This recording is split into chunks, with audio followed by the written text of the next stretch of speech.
یہ ہے ڈی چوک، اقتدار کے ایوانوں کی جانب جاتا ہوا راستہ۔ روٹی کپڑا مکان کے نعرے ہوں یا ووٹ کو عزت دو، احتجاجی مظاہرے، دھرنے اور عوامی مسائل سے لے کر تبدیلی کے سفر تک، ملکی سیاست ہو یا بین الاقوامی حالات، اب ہوگی یہاں کھل کر بات، کیونکہ یہ ہے ڈی چوک۔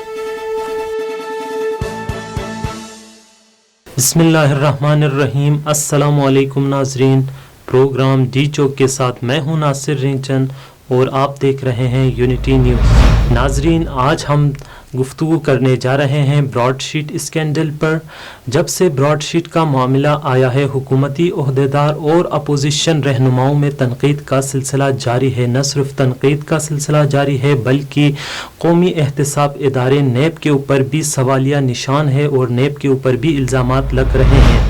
آج ہم آپ کو بتائیں گے کہ براڈ شیٹ ہے کیا، براڈ شیٹ اور حکومت کا معاہدہ کب اور کیوں ہوا تھا، براڈ شیٹ نے نواز شریف اور نون لیگ پر کیا الزامات لگائے ہیں۔ اس کے علاوہ براڈ شیٹ نے پاکستان کے قومی احتساب نیب کے اوپر بھی الزامات لگائے ہیں۔ موجودہ حکومت نے ان الزامات کو مد نظر رکھتے ہوئے کیا لاعمل طے کیا ہے۔ اس کے علاوہ اہم انکشاف، سابق ڈائریکٹر نیب نے بھی اہم انکشافات کیے ہیں۔ ان سب کے حوالے سے ہم آپ کو بتائیں گے تفصیل سے کہ یہ سارا معاملہ کیا تھا۔ جی ناظرین، تو سب سے پہلے ہم آپ کو بتائیں گے کہ براڈ شیٹ ہے کیا۔ براڈ شیٹ اگر ہم آسان الفاظ میں بتائیں تو براڈ شیٹ ایک برطانوی سراغ رساں ادارہ ہے جن کا کام ناجائز ذرائع سے کمائے اور بنائے گئے اثاثہ جات کے حوالے سے شواہد اور معلومات اکٹھی کرنا ہے، اور ان کے سربراہ کا نام کاوے موسوی ہے۔ اب ہم آپ کو بتاتے ہیں کہ براڈ شیٹ اور حکومت پاکستان کا معاہدہ کب ہوا تھا۔ سن 2000 میں جنرل پرویز مشرف چاہتے تھے کہ بے نظیر بھٹو، نواز شریف اور آصف علی زرداری سمیت 200 اہم سیاسی شخصیات، بیوروکریٹس اور جنرلز کے غیر ممالک میں موجود اثاثہ جات کے حوالے سے معلومات اور ان کے حوالے سے شواہد اکٹھی کی جا سکے۔ لہٰذا جنرل پرویز مشرف نے نیب اور براڈ شیٹ کے درمیان معاہدہ کرواتے ہیں، اور اس معاہدے میں یہ طے پاتے ہیں کہ براڈ شیٹ نیب کی مدد سے جو پاکستانی سیاستدان ہیں، خصوصاً نواز شریف، آصف علی زرداری اور بے نظیر بھٹو کے جو غیر ممالک میں اثاثہ جات ہیں، ان کے حوالے سے شواہد اور معلومات اکٹھی کر کے نیب کو دیں گے۔ لیکن بدقسمتی سے یہ 2000 میں طے پانے والا معاہدہ صرف 3 سال کے عرصے کے بعد، یعنی 3 سال بعد بلا کسی نتیجے پہ پہنچے، نیب کی جانب سے اس معاہدے کو منسوخ کیا جاتا ہے،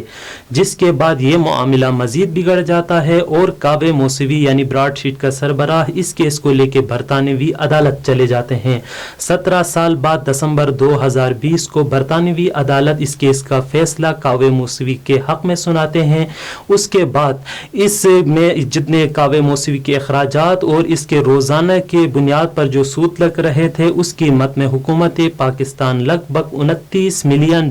کی خطیر رقم کاوے موسوی کو ادا کرتی ہے۔ حکومت نے براڈ شیٹ کو $29 ملین کیوں ادا کی، اس حوالے سے عمران خان صاحب، وزیر اعظم پاکستان عمران خان صاحب کا کہنا تھا کہ براڈ شیٹ اور ان کے درمیان کوئی معاملہ نہیں ہے، یہ جو پیسے رقم ادا کی گئی ہے یہ پرویز مشرف اور براڈ شیٹ کے درمیان جو معاہدہ ہوا تھا اس قیمت میں ادا کی گئی ہے، کیونکہ اگر یہ $29 ملین ادا نہیں کرتے تو روزانہ کی بنیاد پر 5000 پاؤنڈ پاکستان کو سود ادا کرنا پڑتا۔ لہٰذا ایسا کہنا ہے وزیر اعظم عمران خان صاحب کا کہ انہوں نے پرویز مشرف کے دور میں کیے گئے معاہدے کی رقم ادا کی ہے، ان کا ان سے کوئی لینا دینا نہیں ہے۔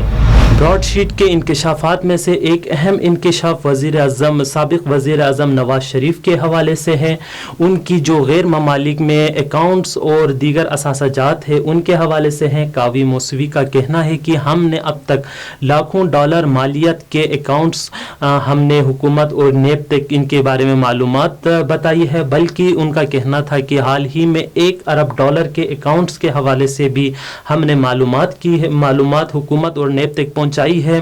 اور اس حوالے سے ان سے جب نام پوچھا گیا کہ یہ اکاؤنٹ کس کے نام پہ تھا تو اس وقت ان کا کہنا تھا, کعبہ موسوی کا کہنا تھا کہ یہ تو حکومت پاکستان جانتی ہے. ان کو بتایا گیا ہے کہ یہ اکاؤنٹ کس کا ہے, اور اشارے کنائے بھی یہ اس اکاؤنٹ کے حوالے سے جناب نواز شریف کی طرف جاتے ہیں کہ کہا جاتا ہے کہ یہ اکاؤنٹ نواز شریف کے تھے جس میں 1 ارب ڈالر کی رقم اس میں ٹرانسفر ہوئی ہے. لیکن ان انکشافات کے بعد بھی حکومت کی طرف سے اس اکاؤنٹ کے حوالے سے کوئی اقدامات تو سامنے نہیں آئے. لیکن عمران خان صاحب نے 13 جنوری کو ٹویٹ ضرور کیا ہے. اس کے علاوہ کعبہ موسوی کا مسلم لیگ نون اور نواز شریف پر جو سنگین الزام لگا ہے ان میں سے ایک $25 ملین کے رشوت دینے کا الزام لگا ہے. کعبہ موسوی کا کہنا ہے کہ انجم ڈار نامی شخص نے نواز شریف کی جانب سے اپنے آپ کو ان کے سامنے پیش کیا, ان سے ملاقات کی اور ان کو $25 ملین بطور رشوت ادا کرنے کا کہا کہ اگر یہ انہوں نے جو معلومات اکٹھی کی ہے وہ اگر حکومت کو نہیں دیتے ہیں تو اس کے بدلے میں وہ نواز شریف کی جانب سے $25 ملین ان کو بطور رشوت ادا کریں گے. اس کے علاوہ کعبہ موسوی کے جو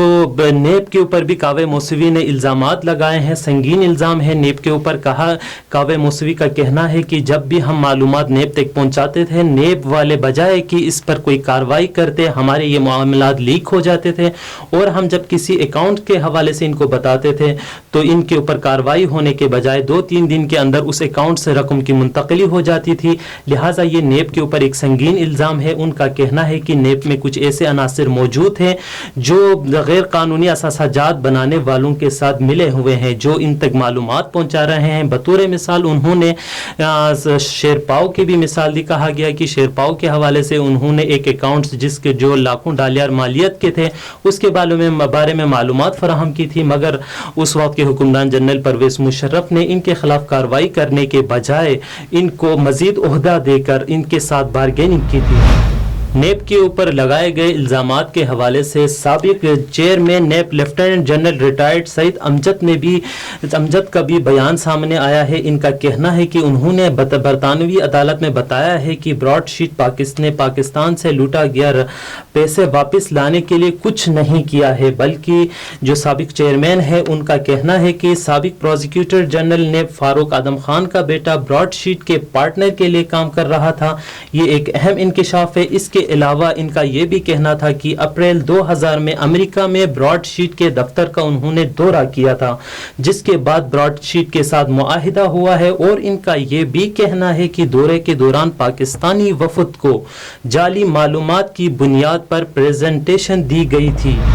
سابق chairman NAB general retired Saeed Amjad کا یہ ایک اہم انکشاف ہے کہ انہیں جعلی پریزنٹیشن دی گئی تھی. لیکن اس سے بڑھ کر یہ خود نیب کے اوپر بھی سوالیہ نشان بن رہا ہے کہ انہوں نے اتنی جلدی کیسے ان کے ساتھ ایک پریزنٹیشن کی بنیاد پر ان سے معاہدہ کیا اور ان کو یہ بھی نہیں معلوم کہ ان کے ساتھ دھوکہ ہوا ہے. لہٰذا یہ نیب کے اوپر ایک سوالیہ نشان ہے. براڈ شیٹ کا ایک اہم الزام موجودہ حکومت کے اراکین پر بھی ہے. براڈ شیٹ کے جو سربراہ ہے کعبہ موسوی, ان کا کہنا ہے کہ جو موجودہ حکومت کے جو اراکین ہیں جو ان کے ساتھ ڈیلنگ کر رہے تھے, ان کے ساتھ گفتگو کر رہے تھے, کہ ان کا کہنا ہے کہ جب انہوں نے $1 ارب کی رقم کے حوالے سے ان کو بتایا گیا کہ یہ رقم منتقل ہوئی ہے تو بجائے اس ٹیم کے کہ اس کے اوپر کوئی ورک کرتے, انہوں نے اس سے کمیشن طلب کیا ہے, جو کہ ایک اہم انکشاف ہے کہ وزیر اعظم عمران خان چاہتے ہیں کہ ملک سے کرپشن کا خاتمہ ہو, لوٹی گئی رقم پاکستان واپس لائی جائے. ان تمام تر صورتحال میں خود حکومت کے اراکین میں سے کوئی اس وقت کمیشن کی بات کرے تو یہ خود کعبہ موسوی کے بقول ان کے لیے بھی یہ ایک حیران کن بات تھی. براڈ شیٹ کی جانب سے تمام تر الزامات اور انکشافات کے بعد موجودہ حکومت نے ایک کمیٹی تشکیل دی ہے اور اس کمیٹی کے سربراہ جسٹس ریٹائرڈ عظمت سعید شیخ کو اس کمیٹی کے سربراہ مقرر کیا ہے, جو ان تمام تر معاملات اور الزامات کو دیکھیں گے اور ان کی جانچ پڑتال کریں گے اور اس کے حوالے سے دیگر جو اقدامات ہیں وہ اٹھائیں گے. لیکن یہاں پر جناب سعید شیخ صاحب کے اوپر بھی اپوزیشن اراکین سوال اٹھا رہے ہیں, ان کے اوپر الزام لگا رہے ہیں کہ یہ خود 2000 میں جب نیب اور براڈ شیٹ کا معاہدہ ہوا تھا تو ان کا خود نیب کے ساتھ تعلق تھے اور یہ خود نیب کا حصہ تھے اس وقت. لہٰذا اپوزیشن کا کہنا ہے کہ جو شخص خود معاہدے کے دوران نیب کا حصہ ہو وہ اس وقت اس تمام تر معاملات اور الزامات کو کیسے دیکھ پائیں گے، اور ہمیں یقین نہیں کہ ان کی شفافیت پر کہ وہ کس طرح اس فیصلے کو منطقی انجام تک پہنچاتے ہیں۔ تو ناظرین، ہم نے آپ کو ایک آسان الفاظ میں اور مختصراً آپ کو ہم نے بتایا کہ براڈ شیٹ کیا ہے، براڈ شیٹ اور حکومت نواز شریف اور نیب سے براڈ شیٹ کا کیا لینا دینا ہے، اور موجودہ حکومت نے کیا لائے عمل بنایا ہے، کیا کمیٹی تشکیل دی ہے، کمیٹی کے سربراہ کون ہے، یہ سب ہم نے آپ کو مختصراً بیان کیا۔ لیکن اس کی آئندہ اس کا پاکستان کی سیاست پر کیا اثر ہوں گے اور اس کی کیا نتائج نکلیں گے، جو انہوں نے الزامات لگایا ہے ان کی سچائی کہاں تک ہے، یہ تو اب آنے والا وقت ہی ہمیں بتائے۔ اگلے پروگرام تک کے لیے ناصر رینچن کو اجازت دیجیے، خدا حافظ۔